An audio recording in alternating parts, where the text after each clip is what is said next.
সকাল 4:30টার সময় ঘুম থেকে উঠে গেছেন, ঘুমিয়েছেন 11টার সময়। ও 11টার সময় ঘুমানো বলে আমরা খেয়ে দিয়ে কত রাত্রির হয়, ডাইপার চেঞ্জ করে দিই বারে বারে। আমার ঘুম হয় না, বারবার এদিক থেকে ওদিক চলে যায়, পুরো খাড় ঘুরতে থাকে। মজা সেই চালের বস্তা এনেছে পাপা, ওর উপর বসে এদিকে হাওয়া দিয়ে দেওয়া হচ্ছে, ওকে মস্তি করছে।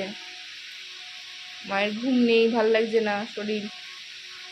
পাপা এতক্ষণ জেগেছিল, তারপরে আমাকে বলছে আমি একটু শোবো, নাহলে বাইক চালাবো কী করে, দূরে যাবো আজকে অনেক। তখন কী করবো, নিয়ে বসে আছি আর পাপার মুখের মধ্যে গিয়ে রসুন গুঁজে দিচ্ছি। খুব দুষ্টু মেয়ে তুমি। হ্যাঁ, এবার পড়ে পড়ে তুই ঘুমাবি। হ্যাঁ, আমিও দুপুরে শুতে পারবো না, বদমাস মেয়ে। এখন বাজেনি 6:30, আমি এখন ভাত করে নেবো, নষ্ট হবে না।